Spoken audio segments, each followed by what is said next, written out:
Sungai terletak di dalam daerah Batang Padang.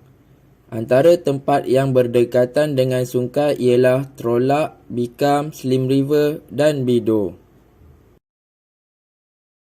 Menurut kisah dari orang lama, nama asal bagi sungai ialah Kampung Kelompong. Kampung ini merupakan salah sebuah kampung lama yang terdapat di sungai selain Kampung Tiang Bertarah, Kampung Cangkat Sulaiman, Kampung Perlok dan Kampung Buloh Telur. Terdapat banyak versi mengenai asal-usul nama sungai. Mengikut sejarah, nama sungai diambil bersempena dengan nama sejenis pokok liar yang tumbuh di kawasan kampung dan sekitar sungai-sungai iaitu pokok sesungai. Secara fizikalnya, teras batang pokok ini lembut seperti pokok ubi dan daunnya pula seperti daun pokok mengkudu.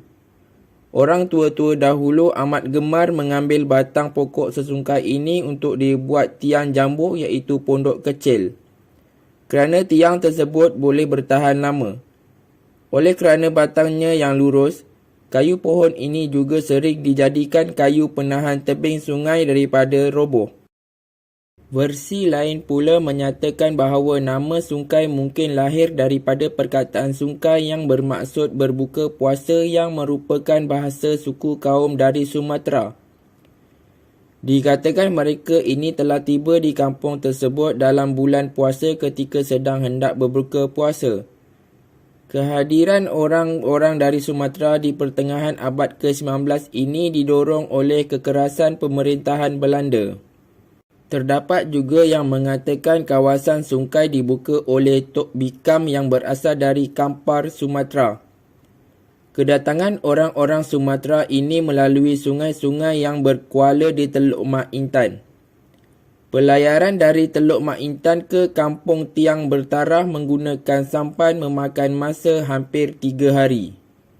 Perhubungan Kepulauan Sumatera dan sungai serta tempat-tempat lain di negeri ini terjalin melalui dengan aktiviti perdagangan.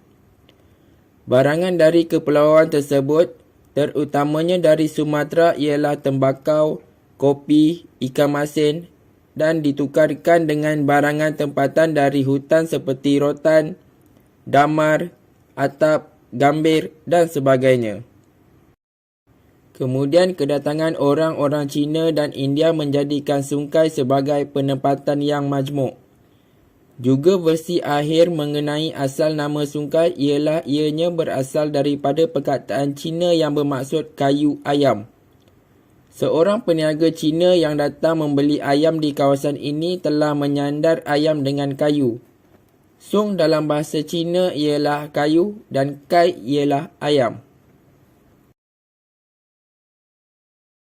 Antara sejarah penting yang berlaku di sini ialah perkampungan baharu dibuka untuk kaum Cina sewaktu zaman darurat berlangsung. Kaum India pula ditempatkan di ladang-ladang getah pada awal abad ke-20. Kampung-kampung dalam kawasan sungai seperti Kampung Perlok, Menderang, Cangkat Sulaiman dan Kampung Buloh Telur mempunyai kisah-kisah yang tersendiri. Kampung Perlok dikatakan berasal dari perkataan golok emas iaitu perkataan orang asli. Kampung Buloh Telur pula mendapat nama daripada sejenis pohon buluh. Kampung Tiang Bertarah pula masyhur dengan kisah pokok asam gelugur yang ditarah untuk membuat tiang rumah tiba-tiba hilang tertanam. Kampung Cangkat Sulaiman pula sempena nama Datuk Sulaiman yang datang membuka kampung tersebut. Hingga kini masih terdapat kuburnya di situ.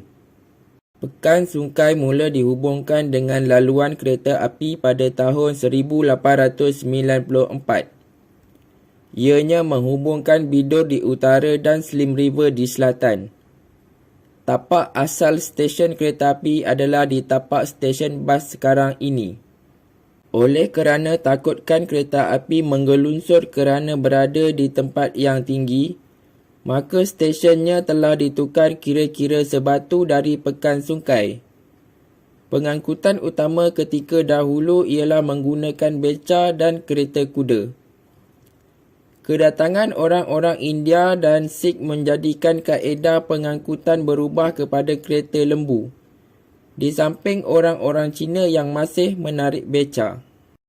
Dari segi ekonomi di kawasan ini, orang-orang Melayu menjalankan aktiviti pertanian, orang Cina menjadi peniaga serta buruh di Lombong dan orang India di estet. Masyarakat Cina yang berjaya melahirkan tauke-tauke dalam bidang perlombongan dan perniagaan telah membina sekolah Cina Kai Meng pada tahun 1923. Sekolah kebangsaan ditubuhkan pada 1900 adalah sekolah yang terawal di kawasan Batang Padang dan satu lagi sekolah dibina di Timur Tengah. Murid-murid dari sejauh Tapah datang ke Sungai menaiki kereta api tanpa dikenakan sebarang tambang. Kini sekolah itu menjadi sekolah Arab di Pekan Lama. Pekan Sungai semakin berkembang mengikut peredaran zaman.